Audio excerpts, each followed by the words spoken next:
Welcome to Recogs, the inventory success podcast where we discuss how the top operators source, manufacture, finance, and sell their inventory and create successful businesses.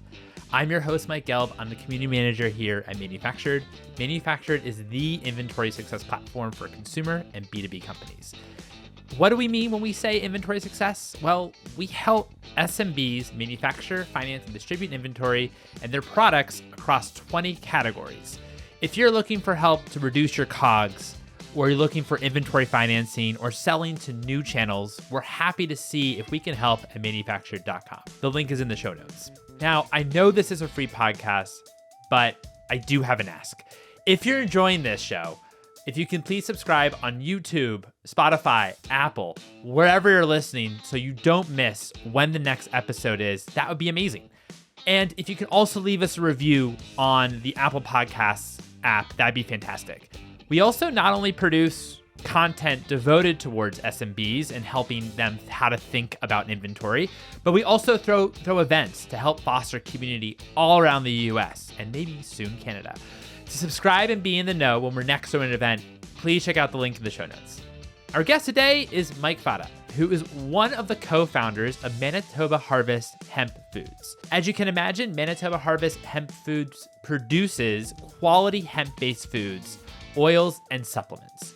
It was acquired by Tilroy for 9 figures, and now he's an investor, a coach, and a writer.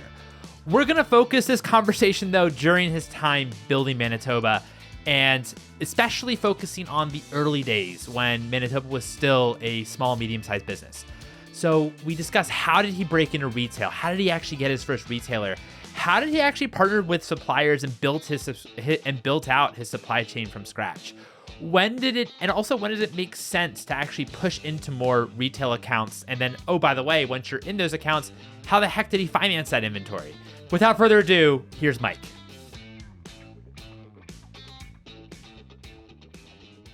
Mike, thank you so much for coming on this podcast. How are you? I'm doing well, Mike. Thanks for having me. No, it's an absolute pleasure. Absolute pleasure. It's great catching up with you at Expo West. I love to start from the very beginning. When did you discover hemp, and what was kind of the aha moment that led you to founding Manitoba Harvest? I knew about hemp in the early 1990s. I thought hemp was cool, and I thought more of the fiber aspect of hemp. But I learned about the nutritional properties of hemp seed in the late 1990s, and when I was going through my health journey, and that's what led me to founding Manitoba Harvest in 1998. What's like the health benefits of hemp?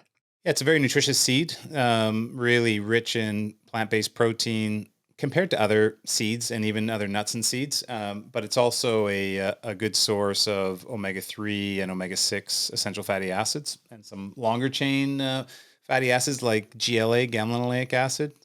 So just a very nutritious protein and fat source. How did you first think when you discovered hemp and the attributes and qualities and how they were helping you, and you maybe saw them helping other people? When did you think that there was an opportunity here to actually turn it into a business and actually start Manitoba Harvest? Yeah, it was pretty immediate, and a couple things. I went on a no-fat diet at that time.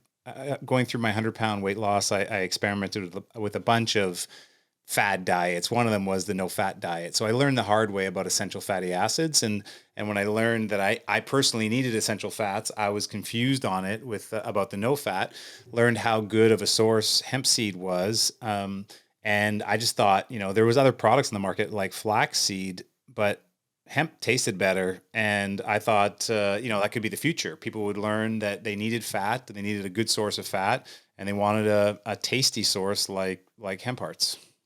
So how did you first go about finding when you first started Manitoba? How did you think about sourcing raw ingredients and also just the overall manufacturing? Was it something that you thought on the manufacturing side that you eventually needed to do yourself? Were you contacting manufacturers? What was the kind of like that process? We learned a lot so in Manitoba, it's no longer operational in the same way, but there was a food development center. So it's a government assisted facility to help food manufacturers, entrepreneurs bring food products to market on a small scale. And there's other resources here too in Manitoba. It's a very rich agriculture city. So the university and the college both have, call it pilot plants, to help entrepreneurs. But we worked with the Food Development Center out of Portage la Prairie, Manitoba, and learned. I really went into it with zero knowledge. All I knew was I was a consumer of products. I hung out in a lot of health food stores. I saw flaxseed oil on the shelf. I had bought some of it, and I thought, okay, why don't we just? And I'm a big believer in repurposing with pride. So, like, how do we just create a similar product made of hemp and create a label, get the bottles and all of that, and I learned all of that, like where to source and get started from the Food Development Center, and they had technical assistance to actually manufacture our first product, but also helped us with a supplier list of who was supplying, bottles and caps, and who was supplying labels, and so that's how we really got our start. And in terms of the actual ingredients, were you sourcing? I mean, I know it's called Manitoba Harvest. Were you actually sourcing like the hemp in Manitoba? Were you also thinking about it on global or Our first farmer was in Manitoba, and Manitoba was really the hemp capital of Canada when the industry started in 1998, and we were a driver in that as well. Our first farmer was here. One of our strengths was in our first investment rounds. We brought on 20 farmers and allowed them to invest in the company. And so not only were we vertically integrated, dealing directly with the farmers from a supply standpoint, but one of my strategies was to actually sell them shares in the business so that they felt like an owner. They were an owner and had interest in helping not only supply quality hemp seed, but just try to go a little bit further as a supplier partner. But over time, as we grew the business, all the way up to $100 million business, we expanded production outside of Manitoba into Alberta, into Saskatchewan, and then even into the U.S. After the U.S. legalized hemp in 2018. And when you said that the hemp business started or hemp started in Canada in '98, is that because hemp was legalized in Canada in '98? Is that right? Yeah, 1998 was the first year that we got the lobbying efforts to legalize hemp in Canada started in really 1994, 93, 94, and it became commercially legal to grow hemp in Canada in 1998. And I'd say the lobbying efforts in the U.S. started about the same time, but it took until 2018. It took an extra 20 years, and before the Farm Bill was passed. That sounds about right. And how, since this was obviously a new market, right? This is the first time that hemp was, legalized in modern society. How did you think about even pricing your product? Because I know that obviously you were thinking when you had maybe the aha moment of hemp. Oh, hey, like flaxseed is pretty popular. It's interesting, but hemp tastes better and has great nutritional content as well. So how was it pricing it against in terms of what flaxseed was? Like, how did you, since you're one of the first companies in producing hemp? Yeah, I guess it wasn't well thought out. Like I could tell you that. I dropped out of high school. Right, I have a couple credits in high school only, so I didn't have any high school education. So really, my first business class was the first day that I became an entrepreneur and we started the business.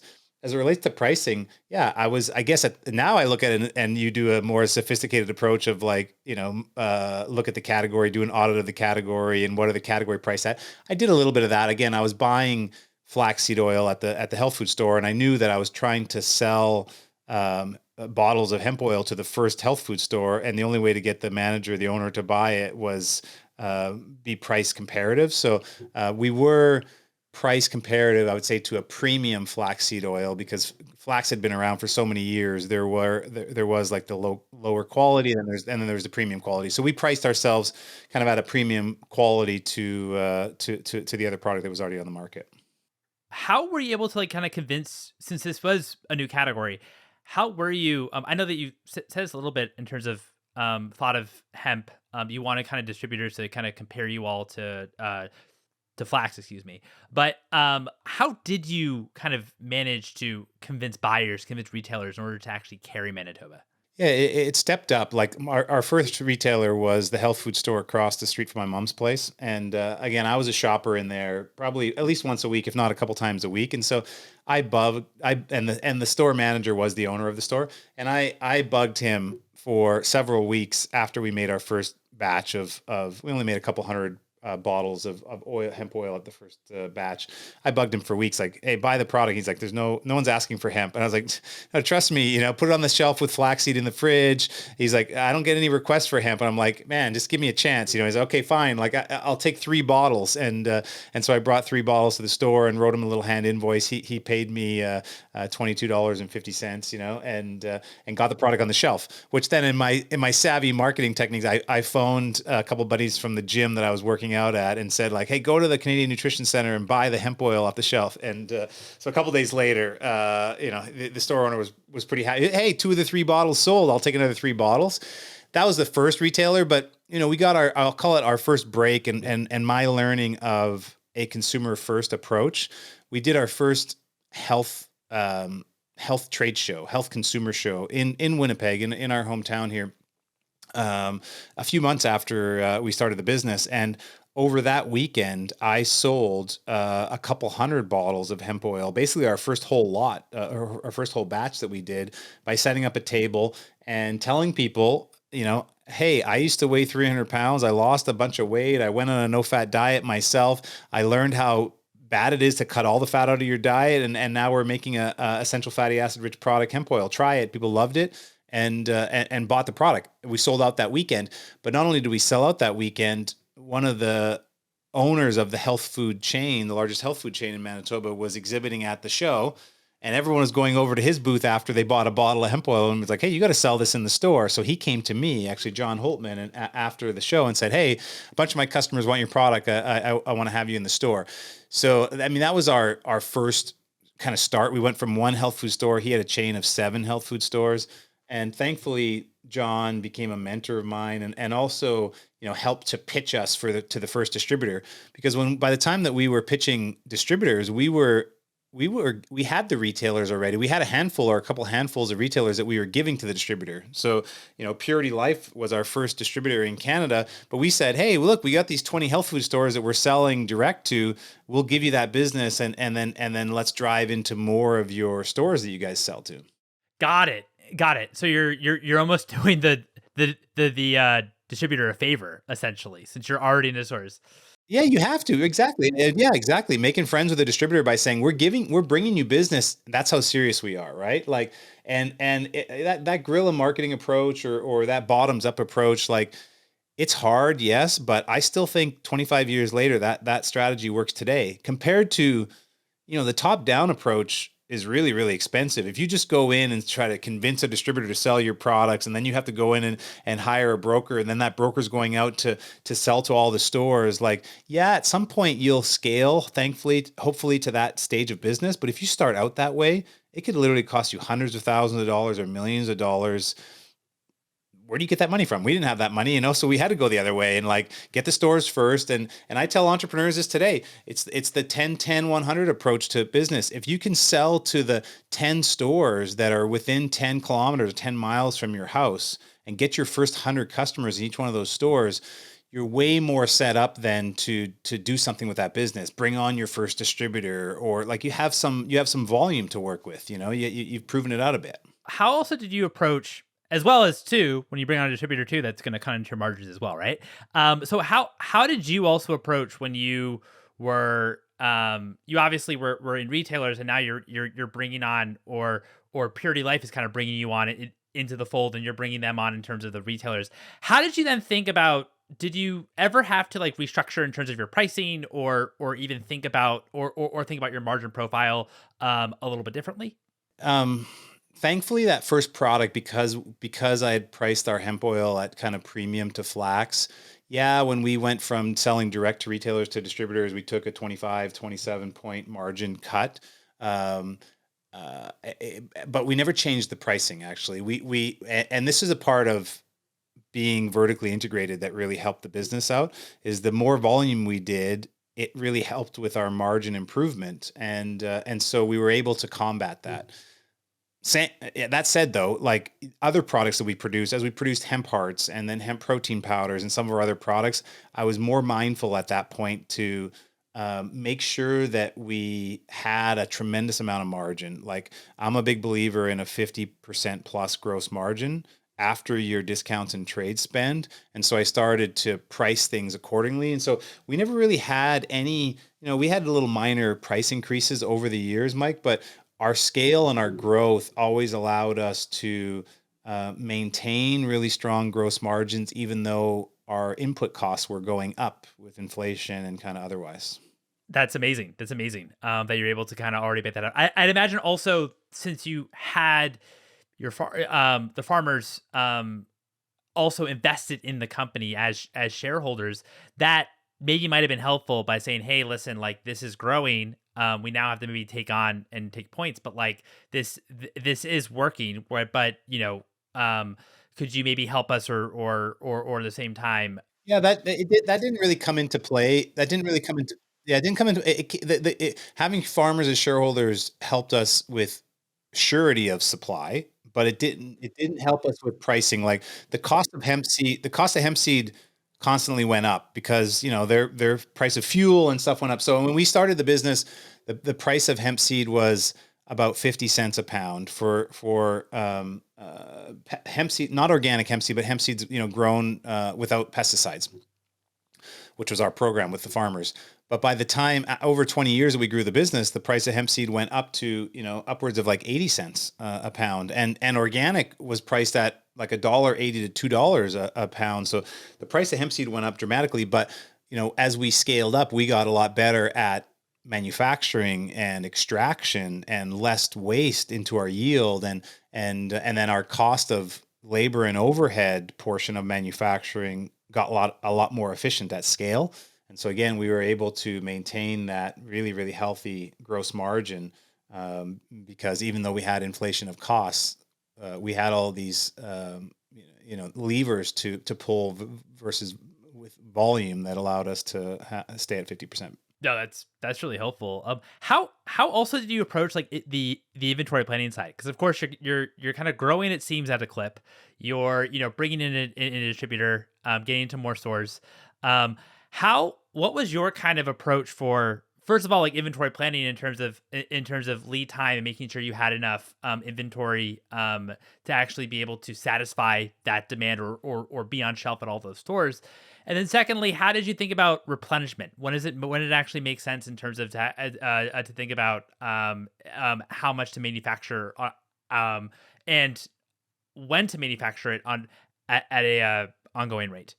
Yeah, I think about this like the farmers market approach because that's really how we started, and we were manufacturing. So the first run we did 250 bottles of hemp oil. Then we made a run of 500 bottles. Then we got up to doing 1,000 bottle runs. So I always say to entrepreneurs, if you could look at what's your minimum run quantity to get the right yields. It's a little bit different if you're manufacturing. Sometimes if you're just co-packed, it's harder because you have these larger minimum order quantities. But if you kind of think about it like minimum order quantity, and by the time we got up to say like 2,000 units at a time, then it was like, okay, we're just doing that 2,000 units instead of once a month, every 2 weeks. And now we're doing a run of 2,000 units every week.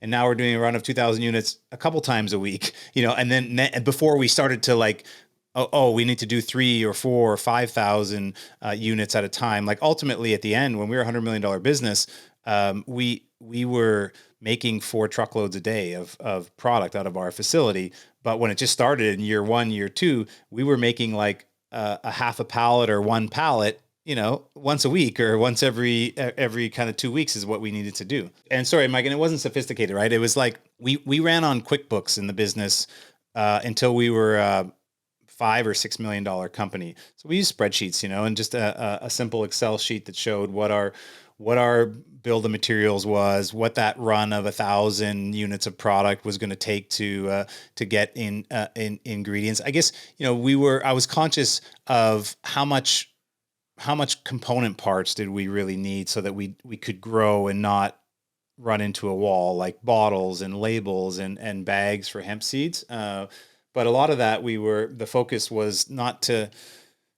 the focus wasn't on best price right off the bat. It was on vendors that were in our local market here that could service us efficiently and quickly, and that helped us solve kind of problems if we did have any constraints. And how many SKUs did you launch with? I mean, we launched with one SKU. Hemp oil was our only product at first, and we had one SKU, and then we created shelled hemp seeds, which became hemp hearts, which we had, our second SKU, and then we had a couple versions. We had a couple sizes of oil and seeds, and so I think we were up to 4 or 5 SKUs. But shortly after we launched in the U.S. So then we had to keep Canadian labels and US labels. All of a sudden we doubled it. We went from like 5 to 10 SKUs. And then the business had, at scale had a good 50 SKUs that were high performing SKUs, like basically hemp hearts in every size from single serve to a 5 pound bag of it, or even 200 pound drums and totes, because we were selling also to other food manufacturers as an ingredient. Yeah, it started out really, really small, and I'm a big believer in that. Right, you don't want to too wide, too fast in CPG is a death kiss. Whether that's too many products too fast or too many retailers too wide too fast. You want to have a best in class single product that sells, the velocity is really high, and best in category, and that should be the focus at first. And it's hard to do that if you get distracted with too many SKUs. Totally. So at what point in the business did you actually expand, going from like one SKU, let's say, to actually introducing like the hemp seed oil? If you're able to give like maybe a rough like revenue range, or even as far along in terms of years that you It did. was like a year. Our first product, we did one product for a year. Like hemp oil was our product for 1 year, and that first year we did like 50,000-60,000 in sales. The second year we did like 150,000 in sales, but we added hemp seed kind of the second year.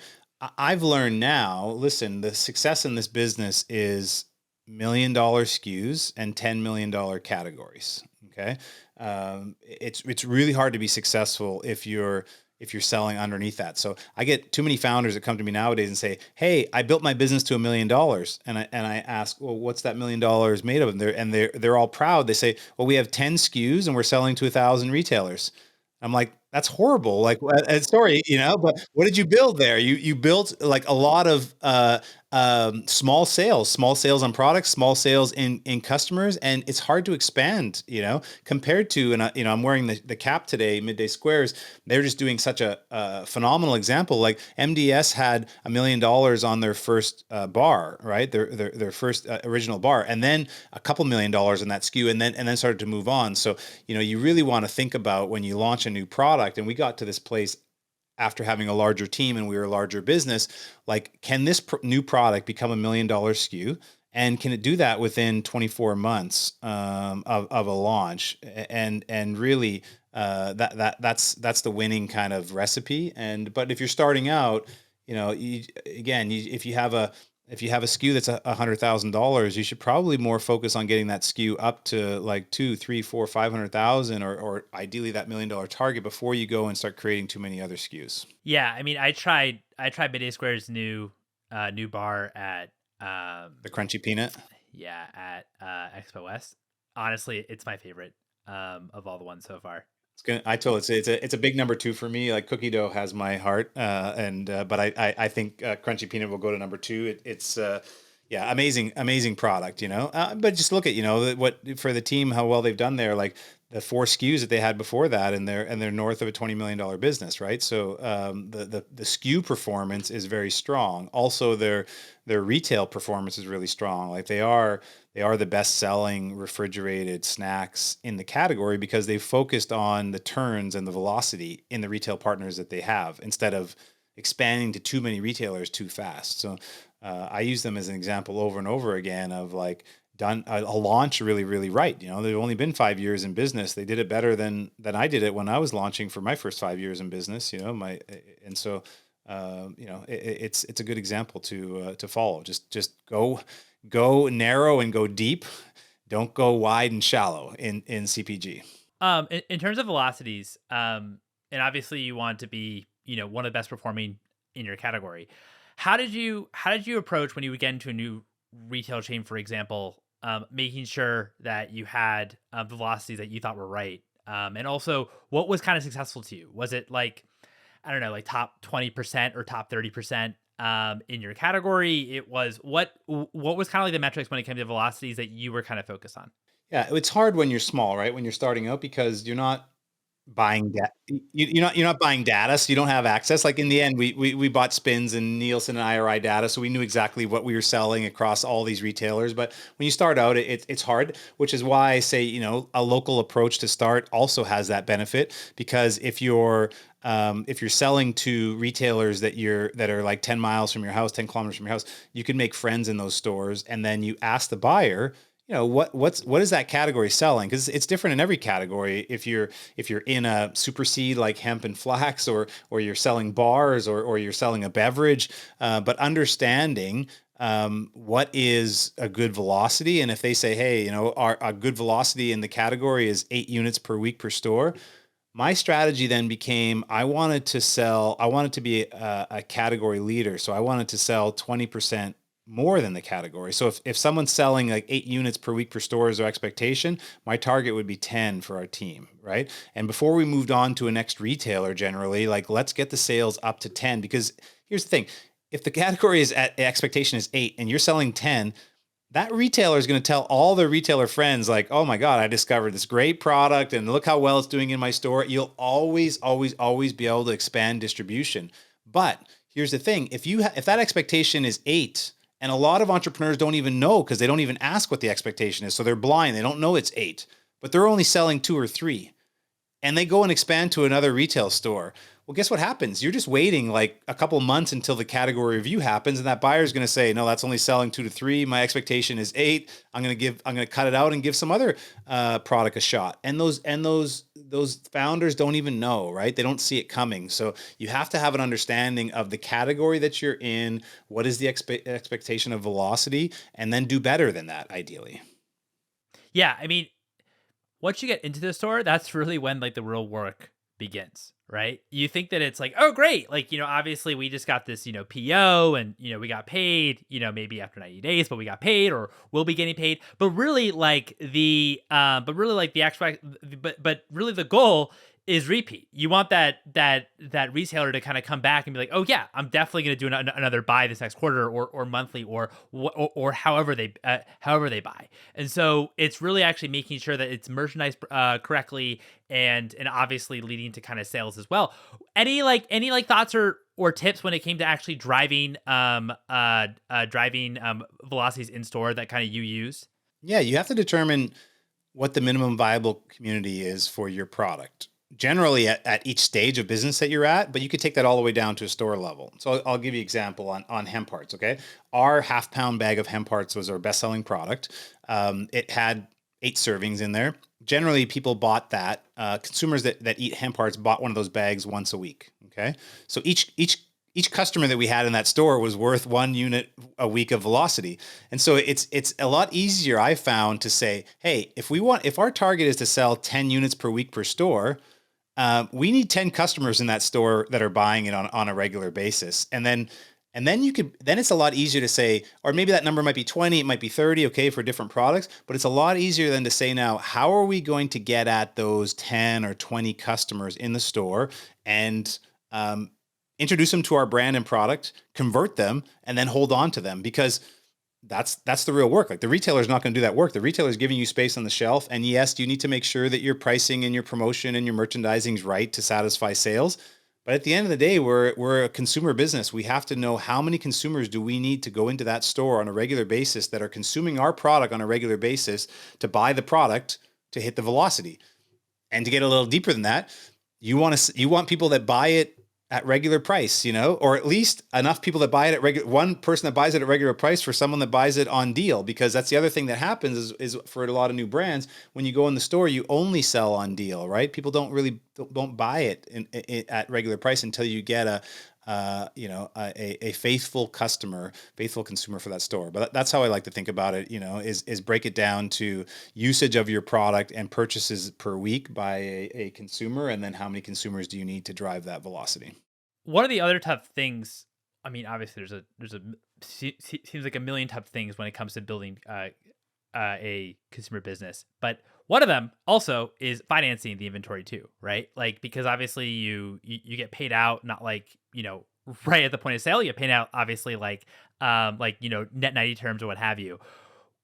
For Manitoba, how did you think about actually financing like the inventory side of it? Was it, hey, we're gonna use debt? Was it, hey, we got cash, we're gonna use cash? Like what? We're gonna raise rounds of equity in order to finance the inventory. How did you think about the overall financing the inventory to make sure you're you were all kind of good and clear when it came to working capital? Yeah, it's different at different stages of the business. At first, it was when I first started to like realize, and it probably got to, I had to be it was the third or fourth year in business. So we were already probably at $250,000, $250,000 in sales. But I started to realize that every sale that we did increased the need of cash that we had, right? As you mentioned, the working capital, like you sell, especially when you're selling to a distributor and to a retailer, every sale you make, your receivables go out longer. And generally, the more volume you have, the more inventory you need to service that customer base. And so, people think like, hey, we're just going to get the business off the ground and then it could generate its own cash. Some businesses, yes. Some industries, yes. Consumer packaged goods business, generally, no. And so it was about, and I'm a finance minded, and so I put a lot of effort into writing our budget and rewriting our budget and rewriting our forecast as we got more inputs and insights in on a monthly and quarterly for sure, but even monthly basis. And so I had a good understanding from what our sales expectation was to what's on the income statement to on the balance sheet, like how much inventory and receivables are we going to have to finance and what does that look like for cash flow? So, I see too many entrepreneurs that run out of cash. Why? Because they get into what I'll call the CPG valley of death. They get new distribution. That new distribution, they don't realize is not going to be profitable for probably 18 to 24 months, but they keep stacking new distribution and new distribution, bigger receivables, bigger inventory needs, and they go into this CPG valley of death. And it's hard to come out the other side if you don't have enough cash and you run out of cash. And we're even seeing it in times like this. Great businesses run out of cash, you fail, right? So determining the right amount of cash flow you need is really all in your scenario planning of your budget of how much sales and how many days on hand of inventory are you going to need, how many days on hand of receivables are you going to need, and make sure that you have enough cash there. And I like to think about it as like 12 months of cash runway, especially when you're growing a business, like not have enough money for the next couple months, have enough to act your budget or your growth plan over the next 12 months. And then do that in a way that's reasonable to the business with the right amount of like when you're starting out, you need equity. If you start out and you start putting debt onto a business before you kind of proven concept, really dangerous. So you need a certain amount of working capital equity that you need to start the business. After the business gets a little bit more mature, then you can say, okay, how much can we get a line of credit to finance some of those receivables and inventory? Either through a traditional bank or through an asset-backed lender, you could usually get 50 or 75% of your receivables and inventory covered. But you always need a certain amount of equity to balance that. You don't want to be too leveraged, because again, in times like this, when interest rates go super high and equity dollars, investment dollars get a little more scarce, you could run out of a runway like that. No, totally. I mean, especially if there's personal guarantees and those types of things, then stuff can get really scary, right? Yeah. But at scale, I realized this, that we would, and because we were manufacturing as well, is that we would take long-term debt dollars to fund our facility and actually buy pieces of equipment. And we had some great programs by the Canadian government to support lower interest loans to do that. We would use our equity dollars for sales and marketing activities to drive new distribution and get new consumers into the business, and then we would use an operating line of credit to fund our inventory and receivable growth. So we used kind of all three of those facilities to finance the business after we got to millions of dollars in annual revenue, and we had a right scale for the That makes business. sense. That makes sense. Why did you make the decision? I know you obviously had the farmers as as stakeholders, but I know that you vertically integrated. Why did you kind of make the decision to actually spend capex to actually have your own manufacturing plant for Manitoba Harvest? Why did that make sense versus? There was no commands for. I mean, that's the thing about. Yes, we had to do it. There's starting a new industry. I mean, we tried and I guess to your point, um, our first run of hemp seed oil, we didn't press it. We had a third party that had a oil press and filter press it for us, and so I had the cost of what our first 200-liter barrel of oil cost us, right? 50-gallon drum of hemp seed oil, but it wouldn't have been sustainable to do that in the business, and really not too many people wanted to take the risk on hemp, and so that combined with there's a lot of support here again in Manitoba to help bring agriculture food products to market, and so we started at the Food Development Center where we were renting those pieces of equipment. We were renting an oil press, we were renting a filtering unit, we were renting a bottling and labeling machine once a week or once every 2 weeks to do our run of products. And then it was a financial decision after that. I could see and say, hey, we I tell the story, our first $25,000 that we raised in equity in the business, we spent $23,000 of it on an oil press, and because we needed it to grow to the next stage of business. And then I realized, being in manufacturing is very capital intensive, and so we had to have that financing strategy, which ultimately was, some of these government guaranteed or interest free or government loans and some grants. So I started to be really hungry and seek those out because we ultimately got $10 million of long term debt, low interest debt, and over $2 million of grants over the years to finance the business. My last question for you is, what do you value more, $100 of COGS or $100 cash? If you've priced it right and you have a 50% margin, then your $100 of COGS is worth $200 of revenue at least, and because it takes cash to make cash, right? And if you have the right margin structure, you can get on a roll. Like I told people, like it took 10 years for us to become profitable at Manitoba Harvest. 10 years, right? That we had to raise equity dollars over those years to become profitable, which it took $10 million of revenue is what we hit at 10 years. That's when the business had the right scale to be profitable. After that, though, because we had a 50% margin, like we got up to making like a 20% EBITDA on the business. Like when we were doing 50 million in revenue, we had almost $10 million of EBITDA. And so, that's the beautiful thing. And that's why I'm so bullish on manufacturing. Not only can it's expensive to CapEx and it's expensive and you need expertise to operate it, but it gives you multiple revenue streams because you could sell your brand, you could sell private label, you could sell industrial or food service, but it also gives you these levers that you could pull to increase your gross margin, usually due to efficiency and labor and overhead. It's really hard to get that efficiency from a co-man. Mike, thanks again, man. Really appreciate it. Let me know when you're next in LA, all right? Yeah, sounds good. Yeah, we need to have an LA party of some sort. So. And there you have it. Mike, thanks so much for coming on the show. If you're enjoying this show, we have a favor. If you can please subscribe on whichever channel you're listening on, whether that's YouTube, Apple, or Spotify, that'd be amazing. If you could also leave us a review on the Apple Podcast app, that'd be phenomenal. And again, we throw events, so check out in the show notes to subscribe to our events newsletter, and you'll be the first to receive and be in the know when we're throwing an event, hopefully near you. Thanks for listening. I hope this was helpful.